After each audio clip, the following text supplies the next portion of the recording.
What up? This is Vinny from the Jersey Shore. You're listening to Sports Rap Live on Sports Talk 790 AM on iHeartRadio. Thank you, Vinny. Well, with Combine Week coming up you know what?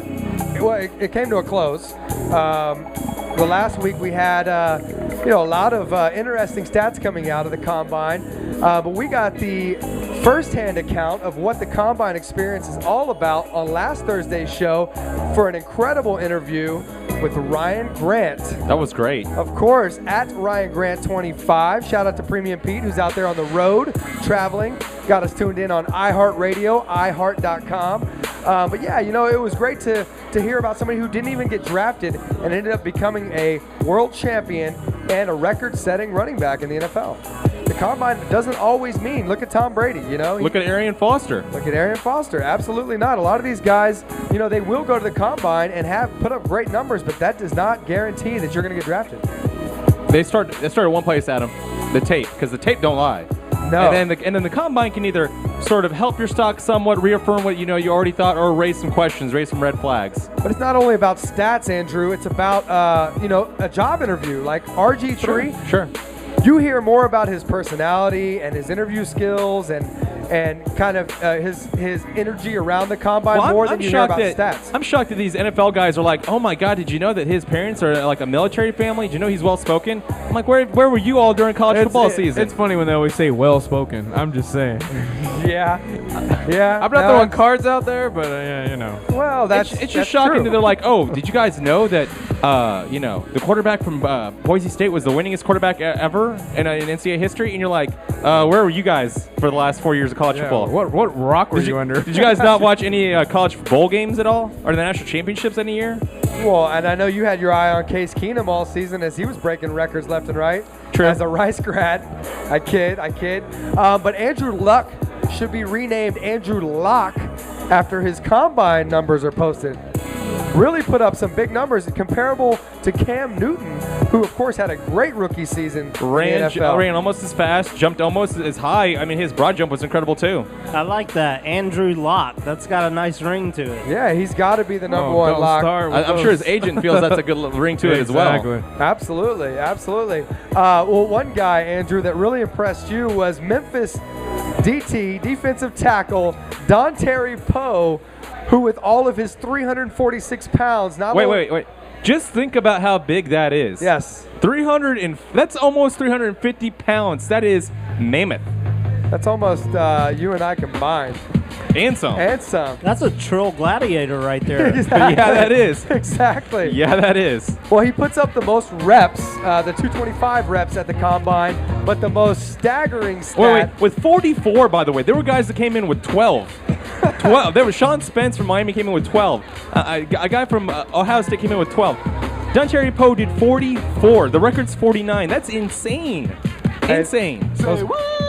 Yeah. Those plates don't lie when they No. start stacking those on that bar. But I think the most impressive number, Andrew, that you brought up to me, he ran a sub 540 to run a 4.98 carrying 346 pounds. Trill Gladiator. Exactly. Yeah. You know what that is? That's like when you got that big wrecking ball and you're trying to demolish a building, and you got that bowling ball and it's been swung back and now it's swinging back in. Jeez. It's on the swing back when that guy comes through. Yeah, it is. You're going to make an imprint on the ground when he runs over you. Like your body's going to be in the dirt. We'll see. We'll see. If Memphis, is not really a major college program as far as football goes. We'll see. No, where they he were ends up probably the going. worst team in all college football last That's year. right. So they have one bright spot here in the NFL draft. That's like a Casey Hampton, though, bull rushing you. That's just scary. At a 4.9 clip. Yes. Wow. Well, hey, the Texans should be able to get the receiver that they desperately need with all the wide receiver depth in this year's draft. I mean, there's a big board of guys there that the Texans should be happy with. And I know Lance has been touting this guy for a while, was Kendall Wright from Baylor, and he ran sort of a disappointing 4.61 time.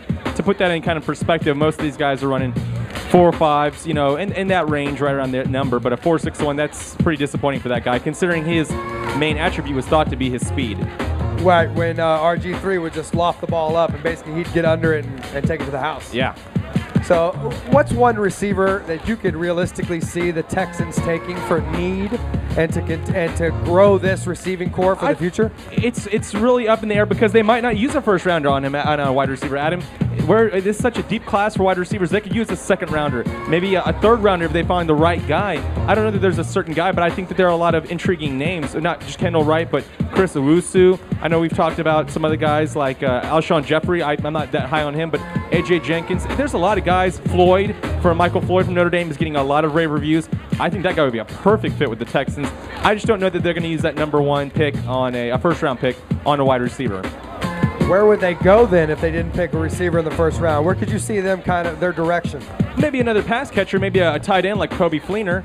It doesn't necessarily. We've talked about in the past how tight end has become the new go-to position when we saw the big outburst in the way the tight ends are taking over the game, not just with the Patriots, but with the Saints and with some of these other guys, even the Packers. There's a lot of teams that are utilizing that position differently that's ever been used. Anything else jump out at you from the Combine that you want to share with the folks out there? Nothing really that's really jumped out at me. I'm still looking forward to seeing what some of the Alabama guys and some of the other guys do at their pro days. That's about it.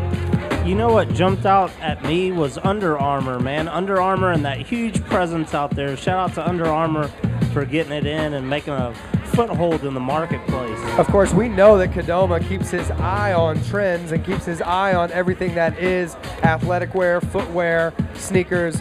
So for him to, shout out Under Armour, I guess it makes sense. They got these sensors now on their jerseys that measure all the intangibles. It's technology's made a lot of quantum leaps in the last couple of years, especially in the shoe market. Well, but not in the medical field, because we still don't have word on what's going on with Peyton Manning. Is he coming back? Is he going to retire?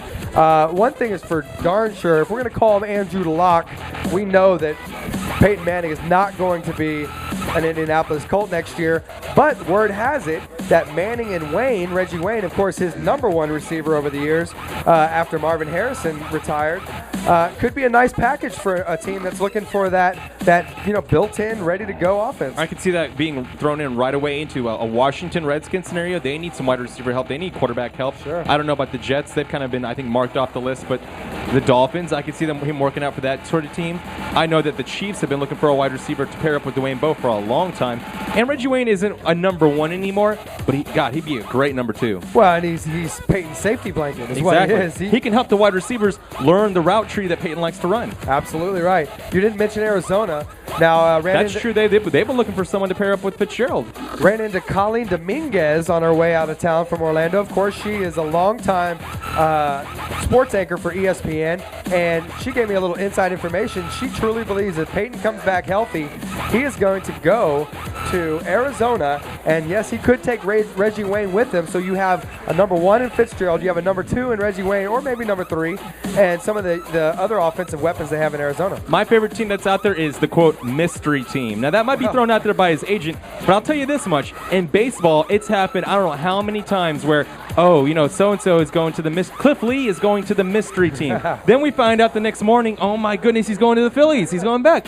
Oh, so-and-so's Ryan Howard, not Ryan Howard, but Prince Fielder is in talks with the mystery team. And, oh, my God, the Tigers, where'd they come from? So whoever this mystery team is, I fully believe that mystery team could be making a big move. Well, it won't be long from now because, the trades will start happening before the draft that happens in about 54 days. Salary tag, what's the salary tag? Not salary tag, but the franchise tag yep. is supposedly going to be placed maybe on Monday from a lot of different guys. I know there have been some big cuts. A lot of big cuts coming down for the Steelers as well.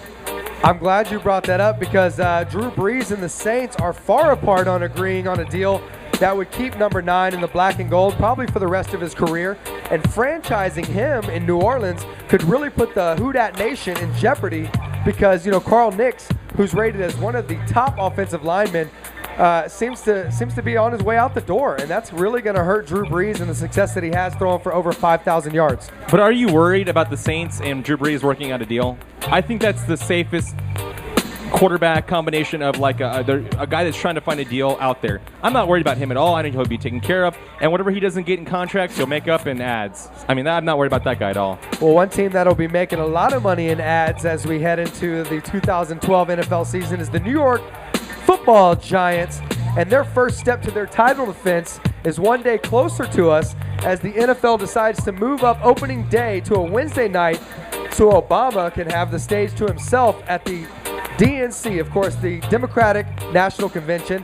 And it's sad to say, but the NFL would probably still win the ratings war, even if it was kept on Thursday as usual. That's all right. I'll watch college football on Thursday night. I got no problems. I'll watch MAC football, MACtion. I love MACtion. I'll watch some Big East football. I got no problems with that. But I understand the NFL, paying homage. That's fine. Sure. And, I think it's a good move. Obama probably wants to watch the game, too. Yeah, he might have made that call to Roger Goodell. Yeah, maybe he's like, hey, I want the Bears on. Put the Bears on Wednesday night, Not the Barry, the Bears. The Bears, the Bears. He wants the Bears on for sure. Okay, so last note before we get to the top of the hour, and I thought this was a funny one.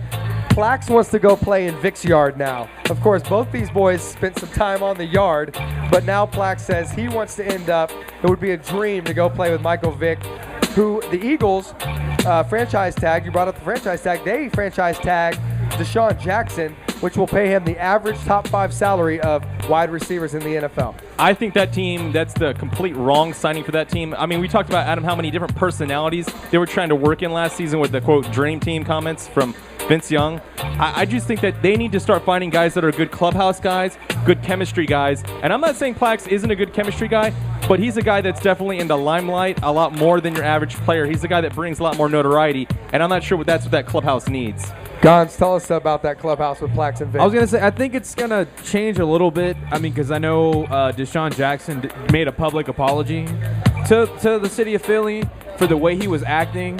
I think they're going to end up meshing a lot better. I think the Jets asked too much for Plax as far as when he joined that team. And that team, I think they're the ones that need some type of tune-up because that whole Jets locker room is chaotic. It really is, and he doesn't need to be in that type of environment. Andy Reid, this is really his last year to prove that he can be the coach of that team. So we're going to prove to you guys that we know our sports. And we're going to get right into baseball after the top of the hour right here with our eye on the diamond with more talk right here on Sports Rap Live. You guys stick around. KBME Houston. Stick around.